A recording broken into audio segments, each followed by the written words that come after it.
Right guys, we're back out with RB yet again, and Eclipse motorcycles. Get the visor up, I've got an itchy nose now. So we're out on this, cheap and cheerful, as I call it, and probably one of the best bikes that Lexmoto do. This is the Lexmoto ZSB.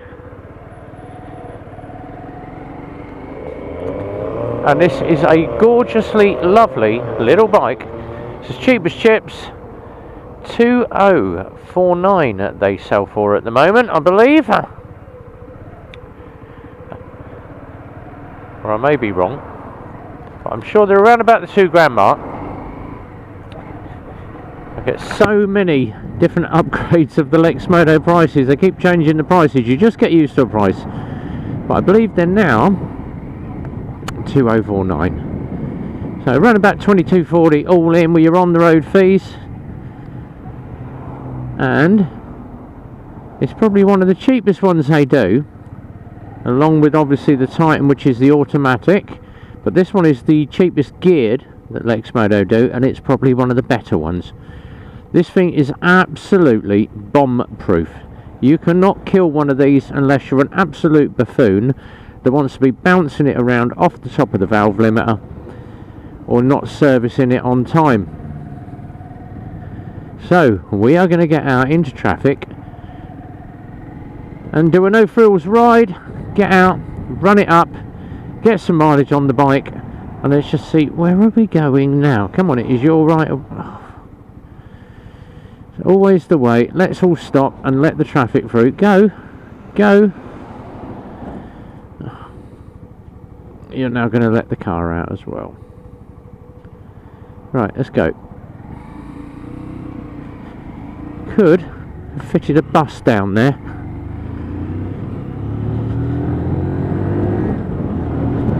Through the box. Right, here we go. 30 miles an hour. Oh, I love it when I've got learners in front of me. So, we're going to have a run down the dual carriageway. We're going to have some mileage. We're going to crank up some speed on this as well. Let me just adjust my left hand mirror slightly on the fly, as they say. There we go. So the mirrors on this, and I do love these, absolutely super wide. There we go. Let's just set that one up. That's a bit better. And 40 mile an hour limit, and Mr. Learner's pulled away. He's doing well.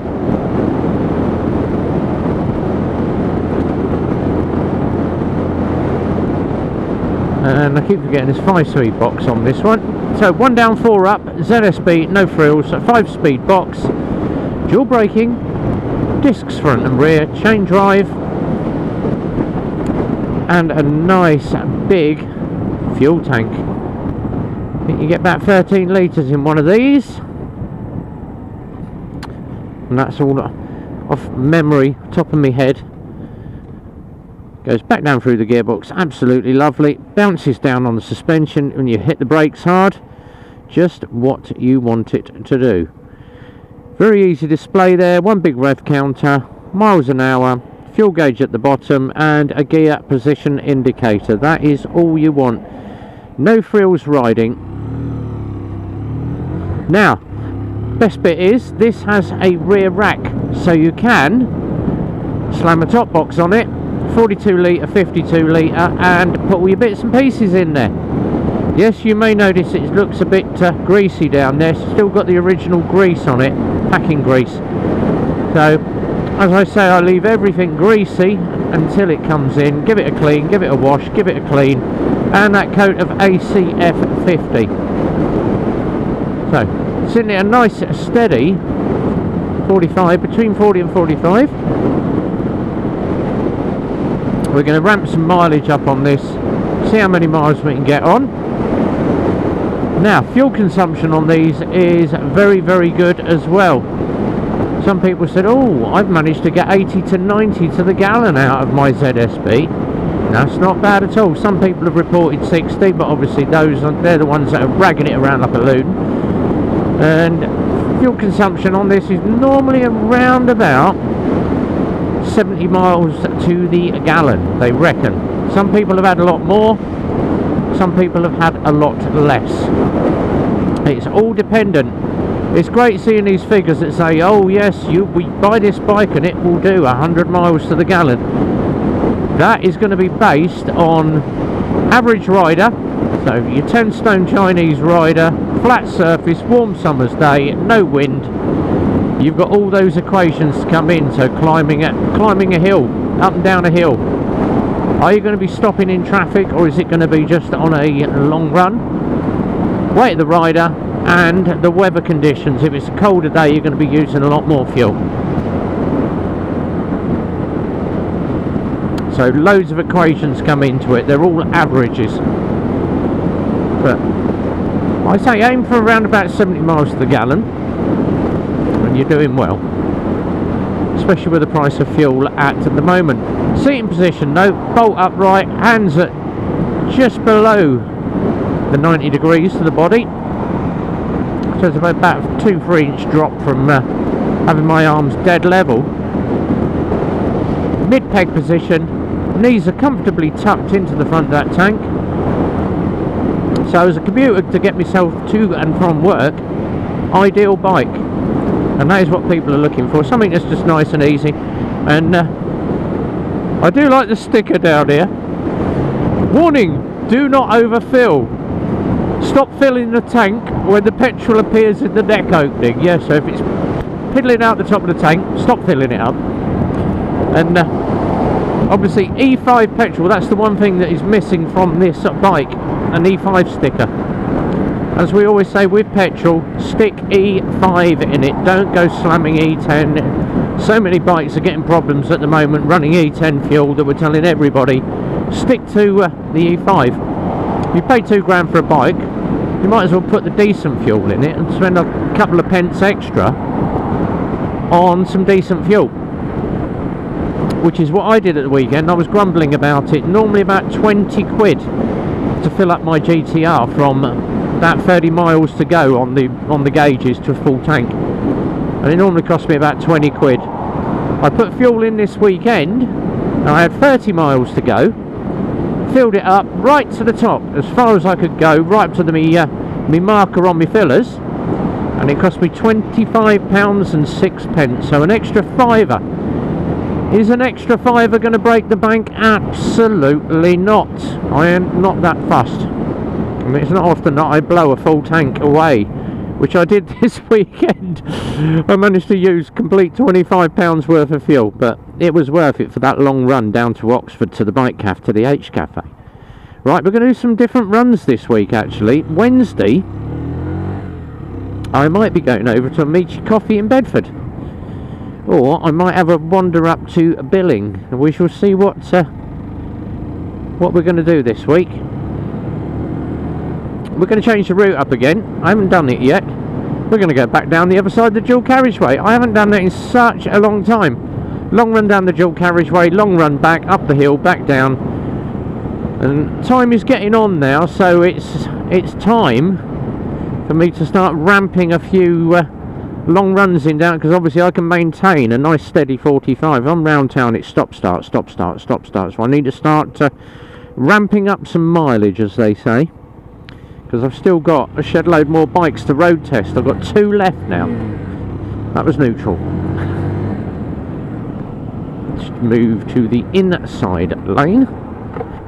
There we go, pothole, straight in the pothole. That worked well. That's better.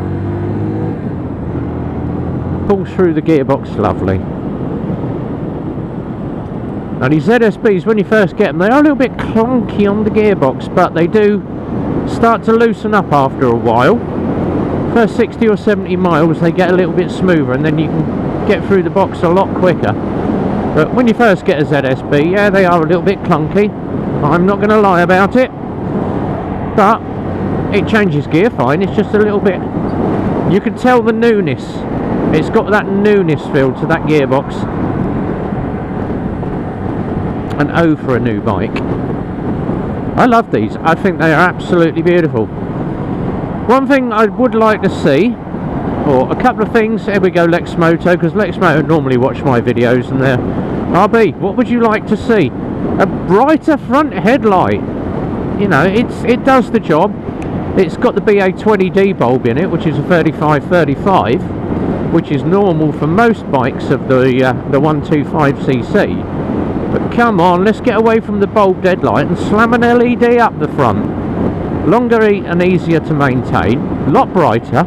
Alright, you're going to have to alter the reflector so we get a decent beam pattern. But, yeah, or do an aftermarket LED bulb that goes in there. We have a lot of people come in though, I've got LED bulb in my bike, yeah, but you're going to fail an MOT on it because it's not chucking a beam pattern. So, let's start going LED bulbs on the front headlights, please. They've done it on the some of the bikes. I can't remember if it was the Iska, the Assault or the LXR. I know the LXR's got the LEDs because it's got the projector style headlights. But let's start seeing it on a few more of the bikes, on a few more of the 125s, and it's not just Lexmoto, it's some of the Hondas have still got bulbs in them. So let's go up, let's have some LED bulbs. You can do it with the indicators. How about banging it on the bulbs for us? And that's my only gripe. Otherwise, for a little cheap as chips bike, you get you backwards and forwards from work, couple of grand, job done. This one is a good one. And the colours aren't that bad either. They do a blue or they do a grey. The blue I like, the grey I like even better. You know, no frills paintwork, you know. Who wants to see a 125 in aquatic green or best as you can blue? That was a bit bleeding close. I was watching him in my mirror, that's why I moved. That's one thing you have to be obviously aware about. If you are on a dual carriageway on the 125, now people go, oh yeah, but you're only doing 45 and it's a 70-mile-an-hour road. If I was on a 30cc ped or 50cc ped, I'm only going to be doing 30. And most of the roads around Milton Keynes are dual carriageway. Yes, everything is dual carriageway around Milton Keynes, so you're going to be poddling along at 30, 40 mile an hour. This is the bit that I love. What I can do, don't you dare. Get out of the way. Filtering! We was doing this yesterday on the GTR. And imagine my GTR, I've got backy great top box and panniers. So as long as you're a bit careful and you make people aware, you can filter. And you can filter very, very well. It's just watching those gaps. Gap. You're going to make sure that van or that car is not going to come over in the gap. Another gap. Is the Range Rover going to move? No. People are going to get so annoyed now. I've filtered all the way to the front of the queue. Yes. Watching that bus. Where is he going? Are we going to squeeze through? Yes. Bus canyon. Hey.